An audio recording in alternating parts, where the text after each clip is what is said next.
నమస్కారం అండి. మనందరినీ కూడా ఈ మధ్యకాలంలో కలచివేసిన వార్త తిరుమల తిరుపతి దేవస్థానంలో జరిగిన అక్రమం గురించి.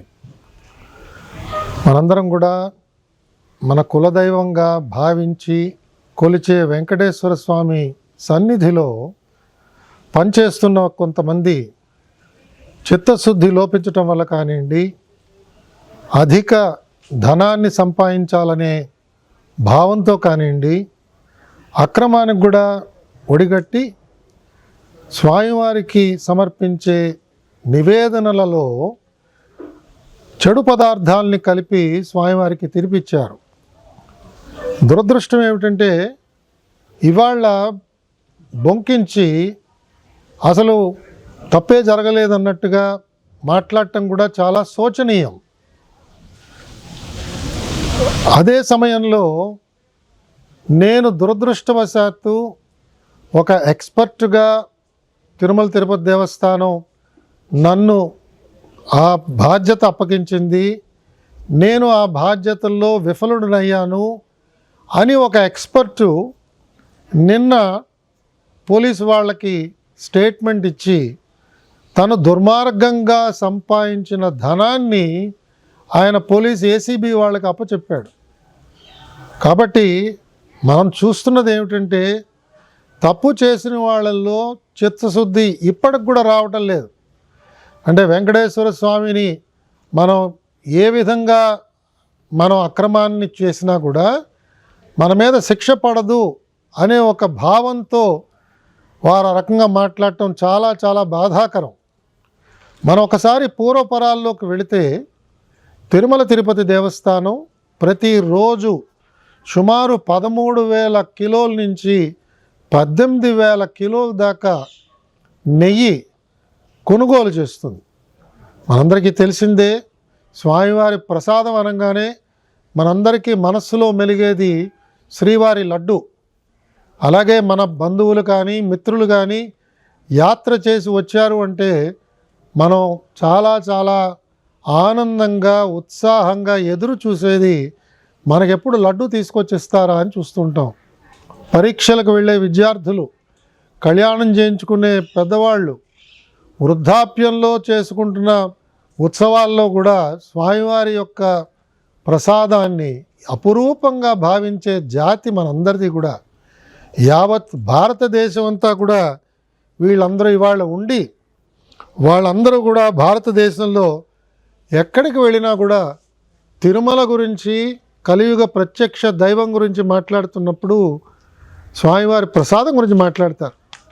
మరి కేవలం లడ్డూ ప్రసాదం ఒకటే కాకుండా స్వామివారి అన్నప్రసాదాల్లో కూడా అదే నెయ్యి వాడతారు. ఉపదేవాలయాల్లో కూడా వాడే నెయ్యి ఈ విధంగానే తిరుమల తిరుపతి దేవస్థానం వాళ్ళు ప్రొక్యూర్ చేసి ఇస్తుంటారు. కొన్ని ప్రాంతాల నుంచి వస్తున్న నెయ్యి మనకి క్వాలిటీ బాగాలేదు, నాణ్యత లేదు అని తెలిసినప్పుడు వాళ్ళకి నోటీసులు ఇచ్చి వాళ్ళని ఆపేయడం విధిగా జరుగుతూ ఉంటుంది. తిరుమల తిరుపతి దేవస్థానం ఆధ్వర్యంలో ప్రొక్యూర్మెంట్ కమిటీ వాళ్ళు ఈ ప్రొక్యూర్మెంట్ చేస్తుంటారు. ఆ ఘీ ప్రొక్యూర్మెంట్ చేస్తున్నప్పుడు ఆ ఘీలో నాణ్యత ఎలా ఉన్నది అవన్నీ కూడా వాళ్ళు చాలా జాగ్రత్తగా పరిశీలన చేయవలసిన బాధ్యత వారి మీద ఉన్నది. అంతేకాకుండా తిరుమల తిరుపతి దేవస్థానం వారు కొన్న ఈ ఘీని, నెయ్యిని ఎప్పటికప్పుడు పరీక్ష చేయడానికి వివిధ ప్రాంతాలకు పంపిస్తున్నారు. అలాగా ప్రభుత్వం మారిన తర్వాత, కూటమి ప్రభుత్వం వచ్చిన తర్వాత మనందరికీ కూడా ఒక పెద్ద గంభీరమైన వార్త ముఖ్యమంత్రి గారు ఆవిష్కరించింది ఏమిటంటే తిరుమల తిరుపతి ప్రసాదంలో వాడిన నెయ్యి కలుషితమైనది, ఇందులో జంతు కొవ్వు కూడా కలిసినట్టుగా కనిపిస్తున్నది అని ఆ రోజు సెప్టెంబర్ 2024 నాడు ఆయన సెలవిచ్చారు. మనందరం కూడా చాలా చాలా బాధపడ్డాం. మనలో కొంతమంది దుఃఖించాం. అందరూ చూస్తుండగానే కన్నీళ్లు రాల్చాం. మనం నమ్ముకున్న మన దైవానికి అలాంటి ప్రసాదాన్ని మనం ఇస్తామా? ఎంత తప్పిదం ఇది! క్షమించరాని తప్పిదం కింద కూడా మనందరం కూడా ఆ రోజు అనుకున్నాం. దాన్ని వెంటనే ప్రభుత్వం చర్యలు తీసుకుని ఎంక్వైరీ చేయడానికి ఒక డిఐజీ స్థాయి అధికారిని వెంటనే ఎంక్వైరీ ఆఫీసర్గా పెట్టి ఎస్ఐటీని ఫామ్ చేసిన తర్వాత ఎవరైతే తప్పు చేసి ఉంటారని మనం అందరం భావిస్తున్నామో వారు సుప్రీంకోర్టుకు వెళ్ళి మేమేం తప్పు చేయలేదని చెప్పి ఆ రోజు బొంకారు. అప్పుడు సుప్రీంకోర్టు ఏర్పాటు చేసిన స్పెషల్ ఇన్వెస్టిగేషన్ టీం ఈ అంశంలోకి వెళ్ళి వారు అనేక మంది ఎక్స్పర్ట్స్ని, రాష్ట్ర ప్రభుత్వ పోలీస్ యంత్రాంగంలో ఉన్న సభ్యులు, సిబిఐలో ఉన్న సభ్యులు అందరినీ కూడా, అలాగే FSSAI అంటే ఆహార నాణ్యతని పరీక్ష చేసే ఒక ఏజెన్సీ, కేంద్ర ప్రభుత్వ స్థాయిలో ఉన్న ఏజెన్సీ ప్రతినిధులు, వీరందరినీ కలిపి SIT ఏర్పాటు చేశారు. కాబట్టి ఇవాళ వారిచ్చిన రిపోర్ట్ని అందరం కూడా జాగ్రత్తగా పరిశీలన చేద్దాం. ఇవాళ ఉన్న ప్రభుత్వం, ఇవాళ బోర్డులో పనిచేస్తున్న చైర్మన్ గారు కానీ, ఎగ్జిక్యూటివ్ ఆఫీసర్ గారు కానీ, గౌరవ ధర్మకర్తల మండలి సభ్యులందరినీ కూడా మనం ఆశించేది, కోరేది, భవిష్యత్తులో ఇలాంటి చర్యలు రాకుండా ఎలాంటి చర్యలు మనం తీసుకోవాలి. ఇలాంటి తప్పిదాలు జరగకూడదు. ఇది తప్పిదమే కాదు, ఇది దుర్మార్గం. ఇది కలుషితమైన ఆలోచనతో పెట్టరేగిపోయిన కొంతమంది మన మనోభావాలని దెబ్బతీసేటట్టుగా వారు ప్రవర్తించారు. దీని ద్వారా కోట్ల రూపాయలు వారు గుల్లకొట్టారు. స్వామివారిది ఒక్క రూపాయి మన జేబులో పడినా కూడా మన చేతుల్లోంచి 10 రూపాయలు వెనక్కి వెళతాయనే ఒక సత్యం త్వరలోనే నిరూపణ అవుతుందని కూడా నాలాంటి వాళ్ళు భావిస్తున్నారు. ఎవరైతే తిరుమల నుంచి ధనాన్ని సేకరించి దుర్మార్గం ద్వారా ఆ ఆదాయాన్ని సంపాదించారో తప్పకుండా ప్రాయశ్చిత్తం వాళ్ళు అనుభవించవలసిందే. ఇప్పటికైనా సమయం మించిపోయింది లేదు. దీన్ని రాజకీయ కోణంలో ఆలోచన చేసి వాదించే కంటే మాకు వెంకటేశ్వర స్వామి మీద నమ్మకం లేదు, మాకు డబ్బు మీద నమ్మకం ఉంది అని వాళ్ళ నమ్మకాలని బయట పెట్టవలసిందిగా నేను అందరి తరఫున నేను వారిని డిమాండ్ చేస్తున్నాను. మీకు వెంకటేశ్వర స్వామి మీద నమ్మకం ఉంటే మౌనం వహించండి.